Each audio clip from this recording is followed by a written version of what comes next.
देखो बेटा, ये सेकेंड टर्म का चैप्टर है इकोनॉमिक्स का, पॉवर्टी एज अ चैलेंज। ठीक है, गरीबी एक चुनौती।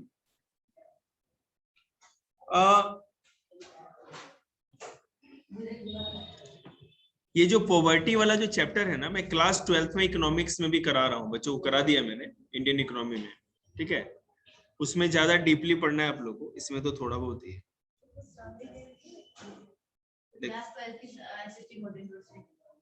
हाँ अच्छे है, आप बैठ के सुने आपने कुछ,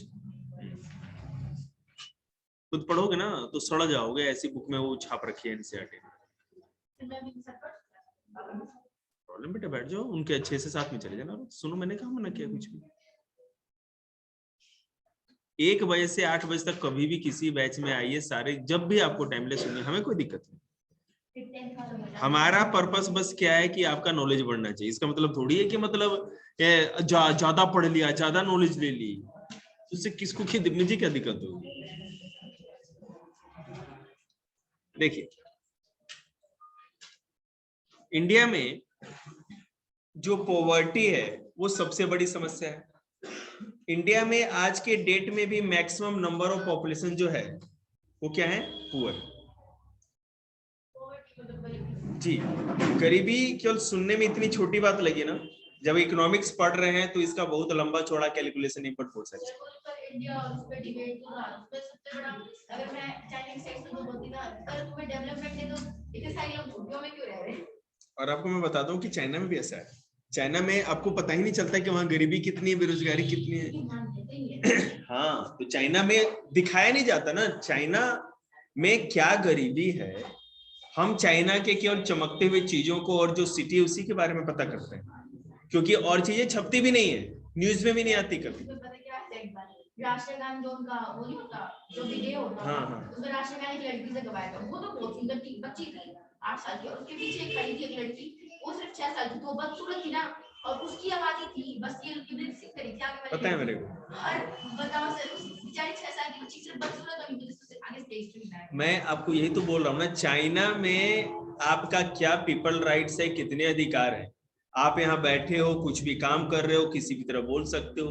आप सोच भी सकते हैं कि कितना बड़ा राइट्स एंजॉय कर रहे हैं आप लोग, कितनी ज्यादा आजादी है आपको। वही चाइना में या किसी भी और कम्युनिस्ट देश में चल जाए, आपकी हिम्मत है बोल दीजिएगा आप कुछ भी, है पता भी नहीं चलेगा।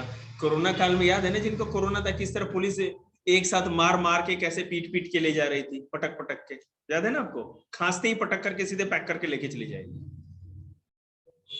न्यूज में नहीं आता था, देखा नहीं था आप लोगों ने।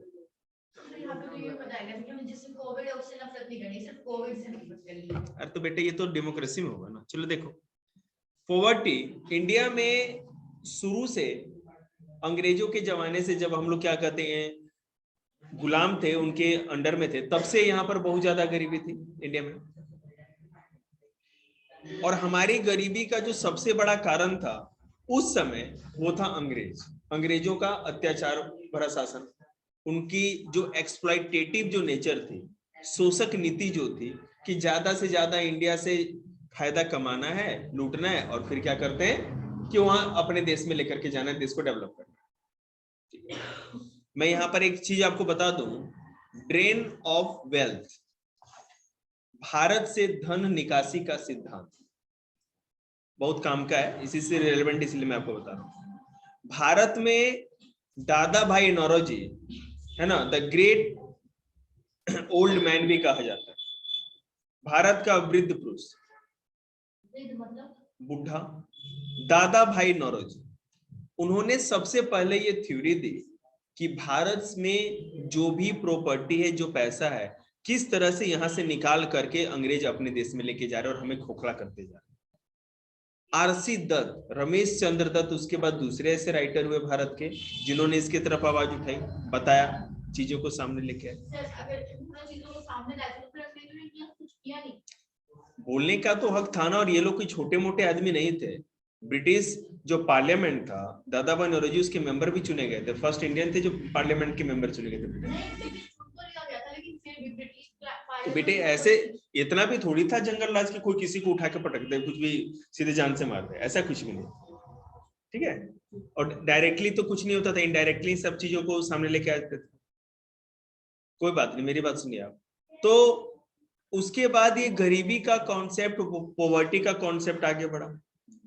हम जब आजाद हुए, इंडिया जब आजाद हुई, तो हमारे पास ना तो इंडस्ट्री उतनी डेवलप थी, एग्रीकल्चर भी जो था, किसानों की स्थिति इतनी खराब थी कि उनके पास जो भी दादा बाबा के समय का जो भी एंसेस्टर पूर्वजों का जो भी हल या जो भी टूल्स है उसे काम करना था। कहीं पर भी नहर या इरिगेशन की फैसिलिटी नहीं थी, एग्रीकल्चर में किसी भी तरह का मॉडर्नाइजेशन नहीं था, आधुनिकीकरण नहीं था। इसके कारण क्या हुआ कि बारिश के ऊपर ही डिपेंडेंट उसमें पूरी की पूरी खेती बढ़ी। सर अगर मान लो किसी साइंटिस्ट ने टाइम मशीन की इन्वेंशन कर दी तो वो टाइम से छेड़छाड़ करने के बारे में थोड़ा सोचेंगे। टाइम मशीन का इन्वेंशन ही टाइम से छेड़छाड़ करना हो गया ना, नहीं तो फिर जो चल रहा था चलने देते। बिल्कुल कर सकता है, देखिए उस सब बातों के बारे में।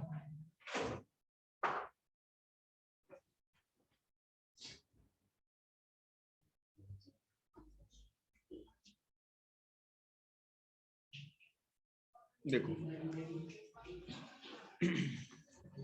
आखिर इंडिया में ये पॉवर्टी चैप्टर करा रहे हैं, गरीबी वाला निर्धनता, इकोनॉमिक्स पार्ट सेकेंड टर्म। तो आखिर ये गरीबी का कारण क्या है? हमारे देश में इतने लोग गरीब, फोन ले लो, हमारे देश में इतनी ज्यादा गरीबी है, इतना मतलब कि जो भी प्रॉब्लम है, आखिर कोई ना कोई रीजन तो होगा। आप लोगों को क्या समझ में आता है, क्या रीजन होना चाहिए? एजुकेशन, ठीक है, एजुकेशन का अभाव है, ओके, और हेल्थ।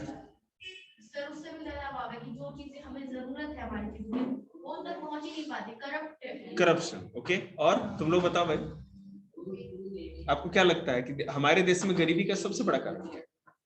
ये सब भी है, these are also the main reasons. आप मुस्कान बताओ क्या आपको लगता है? बेरोजगारी, ठीक है, बेरोजगारी भी। भारत में गरीबी का जो सबसे बड़ा कारण है वो है पॉपुलेशन, यहाँ की बहुत बड़ी जनसंख्या, इसलिए सरकार को उनको सारा सामान प्रोवाइड नहीं कर पाती। जी, आप पॉपुलेशन कह रहे हो, लेकिन सरकार क्या करती है? सरकार तो प्रोवाइड करने के लिए वो सोचती है, वो पॉपुलेशन में निकाल देती है कि कौन लोग गरीब है कौन लोग अमीर है। लेकिन हमारे इधर क्या करते हैं लोग, जैसे कि अभी राशन कार्ड का ही देख लो, जो अमीर है जो अपना खाना खुद भी अफोर्ड कर सकते हैं, फिर भी वो जाकर राशन कार्ड बनवाते हैं, बिल्कुल सही कह रहे हो। और उसकी वजह से जो गरीब लोग होते हैं वो बनवा नहीं पाते, उन्हें बनवाने के लिए उतनी और करप्शन। यहाँ पर ये मजदूर किसान है, ये 10-10 हजार लेंगे, 5-5 हजार लेंगे राशन कार्ड बनाने, आधार कार्ड बनाने के लिए, ये तो करप्शन हुआ। करप्शन तो बेटे देखो मैं आपको बताऊं, करप्शन भारत के साथ साथ दुनिया के बहुत सारे देशों में भी है, ठीक है ना, बिल्कुल करप्शन तो है, पॉवर्टी से रिलेटेड जो चीज है। पॉपुलेशन मुझे इस हिसाब से नहीं लगता, क्यों नहीं लगता, क्योंकि अगर लोग करप्शन से वो कर दे, करप्शन ना करे तो पॉपुलेशन है, क्योंकि सरकार तो सोच के बनवाती है। नहीं आपका गलत कॉन्सेप्ट है। पॉपुलेशन को आप बिल्कुल सेंटर में ही लेके चलोगे, मैं आपको डिफाइन करता हूं किस तरह से। हमारे पास जिस हिसाब से रिसोर्स है, ठीक है, जितना संसाधन है, खेती बाड़ी की जमीन हो गया, इंडस्ट्री, सारी चीजें, और जिस हिसाब का पॉपुलेशन है, तो चाहे को करप्शन को बिल्कुल आप खत्म भी कर दो, फिर भी हम डेवलप्ड कंट्री नहीं बन सकते, क्योंकि हम अपने रिसोर्सेज का एक बहुत बड़ा हिस्सा इस गरीब लोगों या पुअर लोगों को केवल है ना उनके पेट पालने के लिए और उन्हीं पे खर्च करते रहेंगे। मेरी बात सुनिए, ठीक है, ये सबसे बड़ा प्रॉब्लम है। हमारे पास रिसोर्सेज कम है और आदमी ज्यादा है, जब तक आपका पॉपुलेशन कंट्रोल में नहीं होगा, ठीक है ना, अगर आप करप्शन हटा भी देते हो तो करप्शन हटाने से लोग स्किल्ड तो नहीं हो जाएंगे। बोलो सर, मान लो पॉपुलेशन अभी अगर करप्शन खत्म हो जाए तो ज्यादा 10 साल लगेंगे जो गरीबी रेखा पर है उन्हें थोड़ा सा ऊपर लाने में, तो पॉपुलेशन भी तो बढ़ता रहेगा ना। रिसोर्स, आपका पेट सरकार, मेरी बात सुनो ना, आपका पेट या हमारा पेट सरकार नहीं भर सकती, सबका पेट आपको कमाना पड़ेगा, और ये आपको रिसोर्स मिलेगा कहां से? आपके देश से मिलेगा। रिसोर्स मिलेगा कहां जब रिसोर्स बचेंगे ही नहीं कुछ भी? जिस हिसाब से ये तेजी से जनसंख्या बढ़ती जा रही है, रिसोर्स है ही कहां कि सब लोग का पेट भर सके?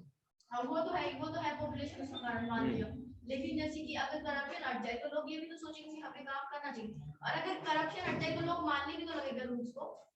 रूल्स को भी, रूल्स देखिए मेरी बात कुछ तो ये लोग रूल्स ही नहीं मानते। नहीं, मैं ये नहीं कर रहा, बस आपके करप्शन के हट जाने से बस ये फैसिलिटी हो जाएगी कि सरकार का जो भी स्कीम है, सरकार की जो योजना है, सरकार जितना पैसा खर्च कर रही है वो जो भी नीडी पर्सन है उस तक पहुंच जाएगा, बस यही हो जाएगा ना। मैं जानता हूँ करप्शन एक बहुत बड़ी चीज है। जो नीडी पर्सन से फिर उस तक पहुंचेगी तो थोड़ा आगे भी तो बढ़ेंगे, और आगे बढ़ेंगे तो आप नहीं पॉपुलेशन आगे बढ़ेगी। नहीं बढ़ेंगे आगे, मैं आपको बताता हूँ कैसे, मैं आपको इकोनॉमिक्स का कॉन्सेप्ट बताऊंगा। देखिए आपको पता है जो ये राशन पीडीएस सिस्टम है ना, ये भारत के लोगों को अपाहिज और क्या कहते हैं कामचोर बना देता है।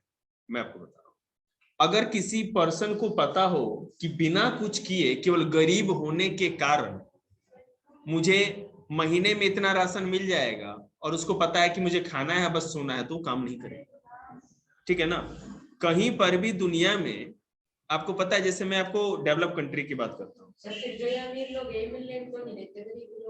वो बात तो सही, मैं समझ रहा हूँ की बात, तो गरीबों को केवल अनाज ही मिलेगा ना। सरकार ऐसा थोड़ी है कि गरीब आदमी के अकाउंट में 10,000 रुपए हर महीने या 20,000 रुपए डाल दे।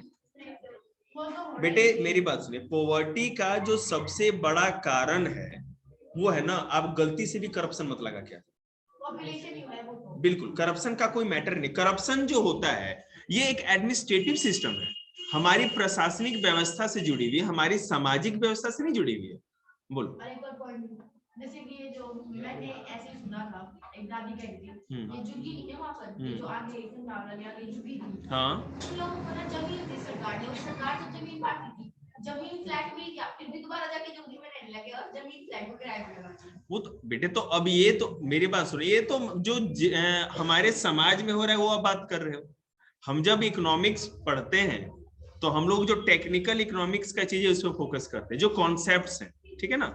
हमारे जो आर्गुमेंट्स होते हैं, आर्गुमेंट्स उसके माने जाएंगे जो बड़ा इकोनॉमिक्स होगा। हमारे आपके आर्गुमेंट्स जो है मतलब कि केवल हमसे आपसे बात करने के लायक। जैसे मैं आपको बता रहा हूँ, बेशक करप्शन हो कुछ भी हो वो तो हर समाज का हिस्सा है, ठीक है ना, वो तो चलते रहता है। लेकिन जो ये पॉवर्टी है इसके खत्म होने का बस एक ही उपाय है, जो सबसे बड़ा उपाय है। अगर मान लीजिए पॉवर्टी है क्यों, लोग कुछ लोग ऐसे हैं जिनके पास चीजें नहीं पहुंच रही, उसका कारण क्या है? 100 लोग इस गांव में हैं और 100 किले मान लीजिए की जमीन है, हम लोग है ना केवल जमीन के ऊपर ही आ जाते हैं। और यहाँ पर क्या है कि केवल 5 लोगों के पास ही 80 किले जमीन बच रही है और 20 किले में क्या कहते हैं पूरे 80 लोग हो जा रहे हैं। तो इसका कारण ये है अनइक्वल डिस्ट्रीब्यूशन ऑफ वेल्थ, असमान वितरण, ठीक है। लेकिन आपको पता है कि हम लोग सोशलिस्ट कंट्री तो है नहीं, समाजवादी। समान वितरण कर दे तो भी एक खराब चीज है। समान सोशलिस्ट कंट्री बन जाएगी तो बाहर से वो नहीं ले सकते। नहीं ऐसा नहीं होता, मेरी बात सुनिए ना। नहीं, समान वितरण करके तो फिर अमीर गरीब का मतलब कि मिडिल क्लास और अमीर में फर्क नहीं है, फिर तो कोई इंसान अमीर रेखा में जाना ही पसंद नहीं करेगा। ये कुछ बात, ये तो बिना हाथ पांव की बात बोल गया।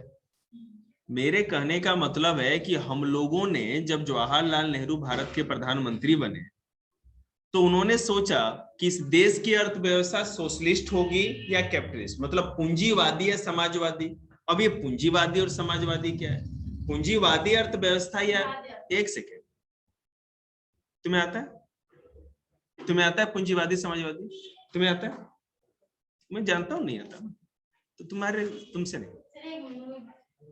ये कहते हैं नॉट पेइंग अटेंशन, इसको ये कहते हैं। आपने उसमें इतना बड़ा लंबा चौड़ा 2 घंटे में भाषण देकर पूंजीवादी समाजवादी समझाया था। हाँ तो तुम बताओ। सर पूंजीवादी वो जो जिसमें हम इक्वल सॉरी पूंजीवादी मतलब जो कैपिटलिस्ट कंट्री जैसे यूएसए वगैरह है, उसमें अगर कोई चीज कोई इंसान खरीद लेता है तो उसकी हो जाती है। और समाजवादी जैसे रशिया में है, रशिया में इक्वल जमीनें बांट रखी है और रशिया का पूरा खर्चा उसका गवर्नमेंट उठाता है उस टाइप। ठीक है, देखिए समाजवादी और पूंजीवादी क्या होता है, ध्यान दीजिएगा। आपका पूरा इकोनॉमिक्स है ना, अगर आप कैपिटलिज्म और सोशलिज्म नहीं समझते तो मतलब कि आप इकोनॉमिक्स पढ़ने के लायक हैं। ध्यान दीजिए, समझ में आ जाएगा। पूंजीवादी का मतलब यह है कि जिसके पास पैसा है और जो पैसा लगाएगा वो फायदा कमाएगा। जिसके पास पूंजी नहीं, कैपिटल नहीं, पैसा नहीं, वो गरीब रह जाएगा। ठीक है। अमेरिका में या किसी भी पूंजीवादी देश में, पूरे यूरोप और अमेरिका में पूंजीवादी सिस्टम, कैपिटलिस्ट, वहां पर है कि जो बिजनेस, वहां पर है ना, कोई सरकारी नौकरी वोकरी के चक्कर में नहीं पड़ता, सब बिजनेस करना चाहते हैं, क्योंकि पता है पूंजी लगाएंगे, पूंजी से पैसा लगाएंगे, पैसे से पैसा आएगा। तो आप चाहो तो जंगल, मतलब सब कुछ प्राइवेट है, सरकार किसी भी चीज को ये नहीं कहती कि ये प्राइवेट सेक्टर ये नहीं कर सकता।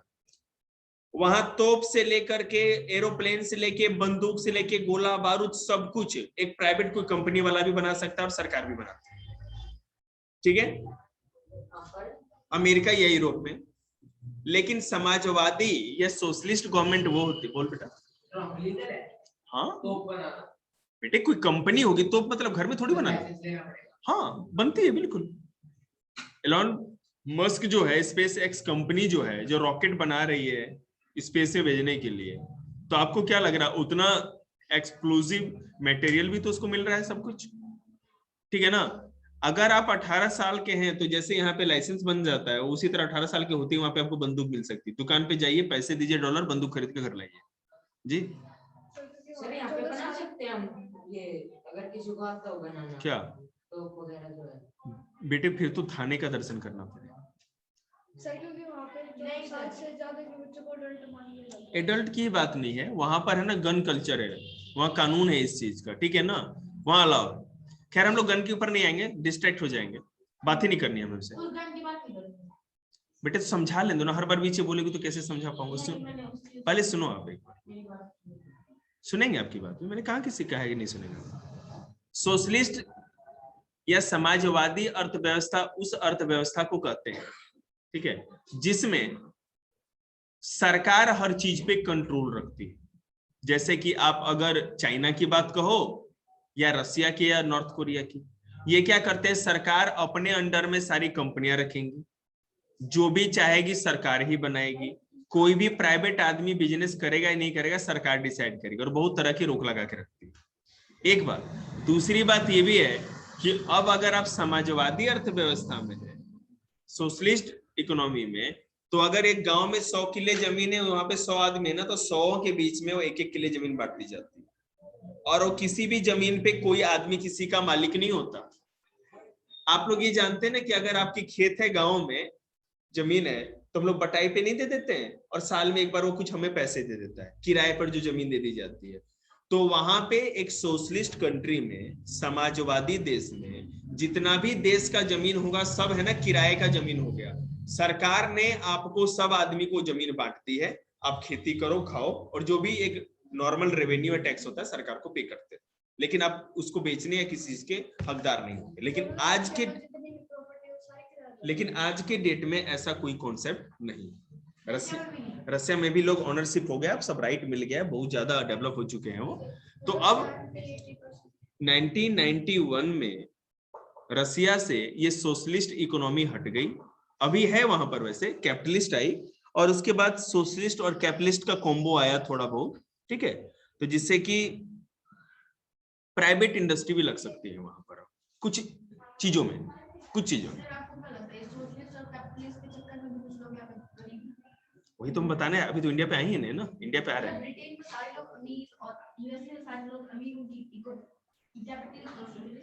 मैं सब कुछ बताऊंगा, आप चिंता ना करो। देखिए, तो तू बोर हो रही है, मजा आ रहा है, ठीक। इतनी सेकेंड क्लास में, इतनी छोटी क्लास में तुझे मेरी बात पे मजा आ रहा है, मतलब तब तो कुछ हो जाएगा। यहाँ अच्छे अच्छे क्लास वाले बच्चे भाग जा रहे हैं मेरी बात सुनने। बैठिए सुनिए आप, हमने कहा मना किया। देखिए सुनिए, तो इंडिया में देखो क्या होता है, अगर समाजवादी अर्थव्यवस्था रहेगी ना, तो प्रॉब्लम क्या है कि उस देश का आर्थिक विकास नहीं हो सकता, इकोनॉमिक डेवलपमेंट नहीं हो सकता, क्योंकि जब तक कोई इंडिविजुअल आदमी बिजनेस नहीं लगाएगा, इंडस्ट्री नहीं लगाएगा, लोगों को रोजगार नहीं मिलेगा, कैसे पैसा बढ़ेगा? बिजनेस बढ़ना चाहिए ना। और अगर पूंजीवादी देश हो जाए तो वहां पर क्या होगा, जिसके पास पैसा है पैसा लगाएगा, पैसा कमाएगा, और गरीब लोगों को कोई नहीं देखेगा। बात समझ रहे हो ना, जो गरीब है वो गरीब ही होता जाएगा, जो अमीर है वो अमीर ही होता रह जाएगा। बात समझ रहे हैं? पूंजीवादी अर्थव्यवस्था में जिसके पास पैसा है वो पैसा लगा कि बिजनेस में मुनाफा कमाएगा, और गरीब आदमी की कोई सुनने वाला नहीं है, ठीक है। और जो समाजवादी देश हैं, सोशलिस्ट कंट्री हैं, वहां पर क्या जैसा है वैसा ही बना रहेगा। जिनके पास बाप दादाओं की थोड़ी बहुत जमीन जो पहले थी या जो भी था या कुछ बिजनेस छोटा मोटा था वो उसी पे स्टेबल रहेंगे, और जो लोग नॉर्मल है वहां कोई बेरोजगारी नहीं होती। सोशलिस्ट गवर्नमेंट में या सोशलिस्ट इकोनॉमी का फायदा ये है कि वहां बेरोजगारी नहीं है, क्योंकि सबको बराबर बराबर धन दौलत बांट दिया गया, तो फिर कहां से बेरोजगारी रहेगी। तो एक सेकंड, हुआ क्या, जब हमारा देश आजाद हुआ तो जवाहरलाल नेहरू ने सोचा कि अगर हम कैपिटलिस्ट इकोनॉमी को अपना लेते हैं, अगर पूंजीवादी अर्थव्यवस्था को अपना लेते हैं, तो प्रॉब्लम ये हो जाएगी कि हमारे देश का तो 80-70% जो आदमी है वो तो गरीब है, और अगर हम पूंजीवादी अर्थव्यवस्था बनाएंगे तो जिनके पास कुछ 20 या 25% लोगों के पास पूंजी है वो पूंजी लगा के अपना मुनाफा कमाएंगे, गरीब आदमी तो मर जाएगा, गरीब आदमी का तो कोई फायदा ही नहीं। जिस अत्याचार या शोषण से लड़ते हुए उससे छुटकारा पाने के लिए हम लोगों ने आजादी ली, उस देश का 80% आदमी फिर भूखों मरने लगेगा, तो पूंजीवादी अर्थव्यवस्था तो ठीक नहीं। फिर सोचा समाजवादी के बारे में गौर किया, बोला कि अगर समाजवादी पे गौर किया जाए तो जो लोग हैं कोई बेरोजगार नहीं रहेगा, सब बराबर हो जाएंगे, लेकिन हमारा देश तो बहुत ज्यादा पिछड़ा हुआ है। अगर कैपिटलिज्म नहीं आएगा, पूंजी नहीं आएगा, तो हमारा देश तो अविकसित रह जाएगा, कोई इंडस्ट्री ही डेवलप नहीं होगी। तो किया जाए, तो जवाहरलाल नेहरू ने भारत के लिए मिश्रित अर्थव्यवस्था मतलब कि मिक्स्ड इकोनॉमी को अपनाया। उसमें क्या था कि भारत में कुछ जो क्षेत्र थे, कुछ जो इंडस्ट्री थी या कुछ जो इलाके थे उनको प्राइवेट सेक्टर के लिए ओपन किया, और कुछ जो थे उसको केवल गवर्नमेंट ने अपने अंडर में रखा, ठीक है। इससे क्या हुआ, एक बैलेंस बन गया। अब गवर्नमेंट ने, एक सेकेंड, जो पब्लिक वेलफेयर से रिलेटेड मामले थे, मतलब कि जनता का जिससे एकदम घर पेट जुड़ा हुआ है, वो सरकार ने अपने हाथ में रखा कि बेशक हम घाटा भी सहेंगे लेकिन जनता को अपनी जेब से नहीं देना पड़ेगा। ये पेट्रोल और डीजल अगर प्राइवेटाइजेशन हो जाए ना, प्राइवेट कंपनी के हाथ में चल जाए, तो पेट्रोल डीजल तो भैया आप सोचिएगा भी मत। अगर ये एलपीजी गैस जो आपको 1000 रुपए में भी आज मिल रही है, ये भी नहीं मिल पाएगी अब, ठीक है, इतना महंगा हो जाएगा। हमारे पास तो होता नहीं है, विदेशों से मंगाना है। सबके ऊपर सरकार ने सब्सिडी, ओएनजीसी, सेल, गेल गैस, हाँ गेल, ठीक है, हिंदुस्तान पेट्रोलियम, ये जितना इंडियन ऑयल, जितनी कंपनी दिखती है ना पेट्रोल पंप, ये गवर्नमेंट कंपनीज हैं। तब जाकर के आपको कुछ ऐसे में मिल भी जाता है कि आप चला सके। बोलिए।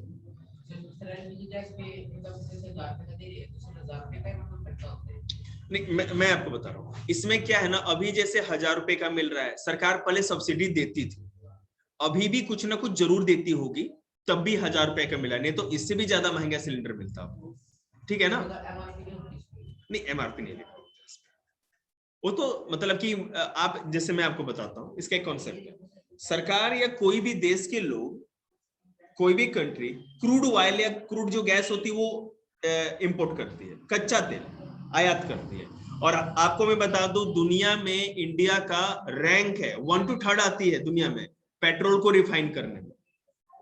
जो पेट्रोलियम कच्चा तेल आता है मड या कीचड़ के जैसा होता है, ठीक है ना, काला एकदम, उसको फिल्टर करके मतलब रिफाइन करके, रिफाइनरी जो होती है हमारे पास, उससे मतलब कि बहुत अलग अलग तरह की चीजें बनाई जाती है और उससे पेट्रोल भी निकलता है। समझ रहे बात को। क्लास 8 में जो मैंने कोल एंड पेट्रोलियम चैप्टर पढ़ाया था, वहां पर तो आप लोग को जरूर आना चाहिए था, बहुत मजा आता जी। हाँ, मैं कभी ऐसा चैप्टर हो तो जरूर बुलाऊंगा। आप लोग वीडियो देख सकते हैं जो कि नहीं देखेंगे आप लोग। हाँ, जैसे ये रेलवे है जी जी, बस वाले, अगर ये भी प्राइवेट सेक्टर में तो बहुत है। मेट्रो प्राइवेट सेक्टर में बेटे, हाँ हाँ बिल्कुल, मतलब कि सेमी गवर्नमेंट कह सकते हैं, पर अधिकतर प्राइवेट सेक्टर का मतलब उस पे हाथ होता है, मतलब जी। प्राइवेट में तभी तो इतना बस सिंपल सी बात है। अभी मैं आपको एक दो चीज बताऊंगा कि अभी इंडिया में कुछ ऐसे रेलवे स्टेशन है जो प्राइवेटाइजेशन कर दिया गया। बेटे कौन गया था गेट बंद करके? एक सेकेंड, बिहार में भी 2-3 स्टेशन है जो दिया गया है। आप सोच भी नहीं सकते, न्यू दिल्ली रेलवे स्टेशन भी उतना चमकता नहीं जितना वहां का है, समझ रहे ना। तो जहां प्राइवेटाइजेशन हो गया तो पैसा भी लेंगे, उस चीज का चार्ज भी लगेगा आपके ऊपर, समझ रहे ना। प्राइवेट आदमी ने वो लिया है तो क्यों लिया है, मजाल है जो चाय पी लीजिएगा वहां पे स्टॉल पे, वहां पे उस प्लेटफॉर्म पे इतना महंगा होगा ना कि देखते ही आपका चाय से ज्यादा खून सूख जाएगा। तो फैसिलिटी का तो पैसा लेंगे ना भाई, वही चक्कर है। और जैसे क्या हो गई है, और ये जैसे मेट्रो से भी प्राइवेट है तो वो भी है एयरपोर्ट। हाँ, एयरपोर्ट्स का भी प्राइवेटाइजेशन है, मतलब कि उसका मेंटेनेंस जो होता है ना प्राइवेट सेक्टर को दे दिया गया। बिल्कुल मेंटेनेंस बेटा, साफ सफाई, पूरा रख रखाव, देखभाल, सिक्योरिटी तो गवर्नमेंट के अंडर में ही होता है, पूरा कंट्रोल, लेकिन जो साफ सफाई सब चीजें होती हैं वो यहाँ अगर रूट 2 माइनस रूट 2 बन जाए तो फिर प्लस होता है, मतलब कितना परसेंट प्राइवेट और कितना परसेंट गवर्नमेंट।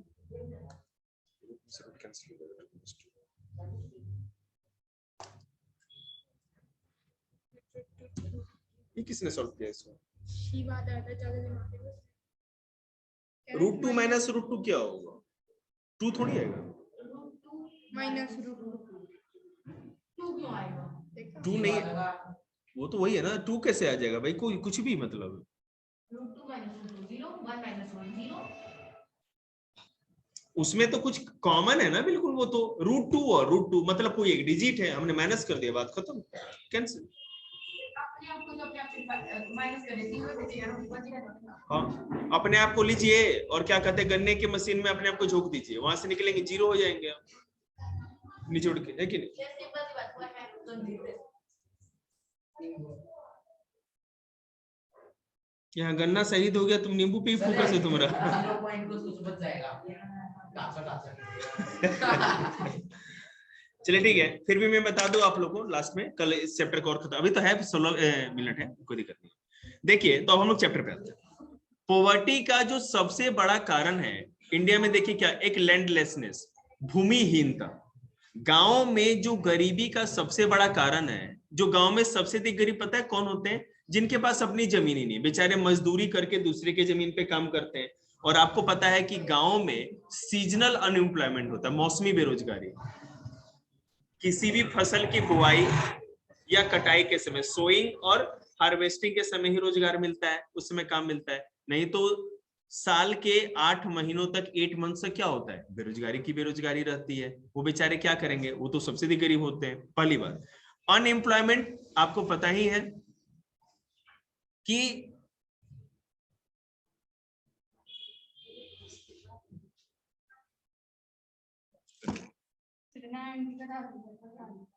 अच्छा, कौन बोलता है मास्टर बनना खराब है, कौन बोलता है मास्टर बनना खराब, हमें तो कभी नहीं अच्छा ऐसा लगा कोई दिक्कत। अनएम्प्लॉयमेंट मतलब की बेरोजगारी, आपको पता ही भैया, जिसके पास काम ही नहीं है वो तो गरीब हो ही गया, ठीक है। अब देखो हम बेरोजगार थोड़ी है, हमारा तो पेट भी भर रहा है। साइज ऑफ फैमिलीज, जिसको कि पॉपुलेशन से जोड़ के रख सकते हैं। मान लीजिए कि कितना एक आदमी अगर 50,000 भी इस महंगाई में कमाता है, ठीक है, जिससे मूल्य लोगों का देखेंगे, उनके मैंने 10-11 के करीब तो रहते हैं बाल गोपाल, चुन्नू मुन्नू पप्पू सल्लू, मैंने कुछ भी, कभी कभी तो बाबू किसका है रे, आपका ही हूँ, बोले अच्छा रे, पहचान गए, है ना, तो मतलब पहचानते भी नहीं है। तो दिक्कत क्या है कि डिपेंड करता है साइज ऑफ फैमिली, उससे भी आदमी के, अब मान लो जिसके घर में कम बालक है तो उसको कम दिक्कत इस महंगाई में कभी भी, है ना। आगे देखिए, इलिटरेसी आपको पता ही है, निरक्षरता मतलब कि जहां अशिक्षा, लोग अगर अनएजुकेटेड होंगे तो प्रॉब्लम तो होगा ही। एजुकेटेड पर्सन हर तरह से अपने फ्यूचर के बारे में सोचेगा, सब चीज के बारे में सोचेगा, और एक एजुकेटेड पर्सन कभी भी भूखा नहीं मरेगा, क्योंकि वो इस चीज के लायक होता है। एजुकेटेड मतलब ये बीए करने वाले सब एजुकेटेड नहीं है। यहाँ पर क्या होता है ना, घर में डिग्री आ जाएगी, पापा जी लाएंगे, यहाँ ऐसी नहीं आई है। मेरी तरफ हाथ करके क्या बोल रहे हैं तुम? बेटे टीजीटी और पीजीटी करने वाले हैं ना, खड़े नहीं हो पाएंगे जब अपने पे आ जाए तो, ठीक है ना, उसकी चिंता ना करते, क्योंकि उन्होंने ना एकेडमिक्स पढ़ा है, हम लोगों ने 10 साल है ना यूपीएससी में ही अपना खून जलाया है, और इससे यूपीएससी सब सब्जेक्ट का बाप है, सारे कंपटीशन का, सारे कोर्सेज का, कोई चीज करने की जरूरत ही नहीं, और कोई सब्जेक्ट भी नहीं बचा। फिजिक्स बच गया, साइंस वगैरह नहीं आता। हाँ तो ठीक है ना, 10th तक ही पढ़ा रहे हैं। कुछ भी मैं कहता हूं ना कि तू क्या कहते हैं आंवला खाया कर। देखेंगे poor health and mall nutrition.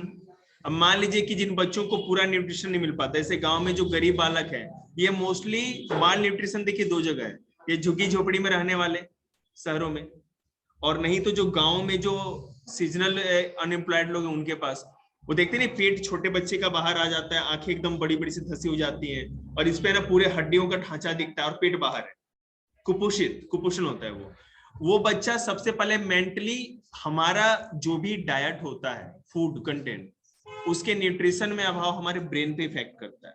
अगर आप न्यूट्रिशियस डाइट नहीं लेते हो ना, जैसे नहीं कहते हैं नहीं मैं खाऊंगा नहीं, मैं पढ़ाओ कर रहा हूं, मैंने कलेक्टर बनना है, और ना कति कलेक्टर ना बनेंगे।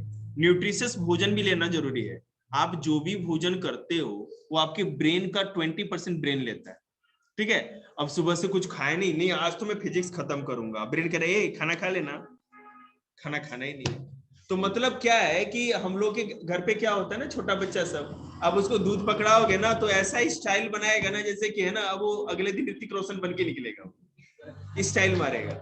और वही जैसे है ना, किसी ने उसके बालक ने पकड़ा दिए तो दूध का गिलास खाली करके दे देगा तुरंत, ठीक है ना। तो वही बात है। मतलब क्या कहा? मतलब कहने का मतलब कि इंडिया में जिनके पास है उनको खाने की इच्छा नहीं, और जिनके पास नहीं है वो खाने के लिए मरते हैं बेचारे। नहीं समझे? माल न्यूट्रिशन, कुपोषण हमारा फ्यूचर है। ये छोटे आप लोग जो हो भारत के भविष्य, फ्यूचर ऑफ इंडिया हो, आप लोगों को सही एजुकेशन ना मिले, आप लोगों का अच्छा से न्यूट्रिशन ना दिया जाए, आप लोग खाने पीने की फैसिलिटी किसी बच्चे को ना हो, तो कैसे भारत का क्या भविष्य बनेगा? लंगड़ा लूल्हा और कांपता हुआ भविष्य अच्छा लगेगा? हाँ, मैथ क्या है? हाँ हाँ अभी बच्चों को तो ना जो है अच्छी डाइट होती है वो पसंद नहीं आती, वो टेस्टी नहीं होती है, और जो खराब चीज होती है वो बच्चे को जल्दी पसंद आ जाती है। डिपेंड करता है ना। देखिए मैं इसके लिए, देखो हर चीज है ना जबरदस्ती नहीं की जा सकती। मैं इसका एक आपको रिमेडी बताता हूँ। ये बोलना तो नहीं चाहिए, एक सेकेंड, हाँ तो बोलने का मौका देंगे, चिंता मत कर। यहाँ पर क्या दिक्कत है, अपना ही घर है बेटे। हाँ बोलना, पहले भी उसको बोलना है। ये मम्मी लोगों की प्रॉब्लम है। हर घर में लेडीज को है ना इस हिसाब से कुकिंग करनी चाहिए कि बच्चे का मन भी रह जाए। हर हफ्ते में या किसी न किसी डिश बदल के कुछ ना कुछ चेंज करके तो बनाना ही चाहिए। अच्छा खाना, पौष्टिक खाने में टेस्ट भी बदलना चाहिए। टेस्ट बदलना चाहिए ना। अब क्या है, लौकी, क्या है, घिया, तोरी, आज बना था सुबह सारा, दलिया बना था, देखो सारा का। तो जैसे जैसे आप लोग जब बड़े होते जाते हैं ना, तब आप लोग को एहसास होता है 2 रोटी और सब्जी बहुत बढ़िया, और बाहर की चीज कूड़ा। फिर आप लोग खुद एडवाइस देंगे क्या कूड़ा खाते रहता है ना, इस तरह से वो फीलिंग है। हाँ बोल बेटा, तू क्या कर रहा है? सर जैसे जो गरीब बच्चे होते हैं जो सर स्कूल अफोर्ड नहीं कर पाते, तो सर मतलब से अगर हम जाकर पूछते हैं कि यार स्कूल जाएगा, वो आ गया तो सर हमसे कोई पूछता है, मिड डे मील मिलती है ना उसको।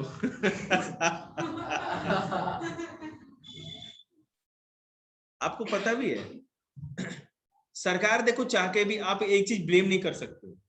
आपके नॉलेज के लिए बता दें, दिल्ली सरकार, ठीक है, आज के डेट में गवर्नमेंट स्कूल के एमसीडी टीचरों को फॉरेन कंट्री भेज रही है ट्रेनिंग के लिए, ठीक है।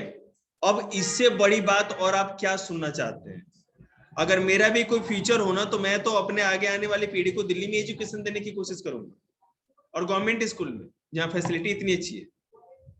हमारा स्कूल लोकल स्कूल है, वैसे बोलने भी कितनी ब्रांच, सोचिए। और आप अभी सेक्टर 22-23 की बात करेंगे और भी प्रतिभा विकास विद्यालय की बात करेंगे तो फैकल्टी क्या, अरुण जाता है पढ़ने के लिए, कहता है ना सर जी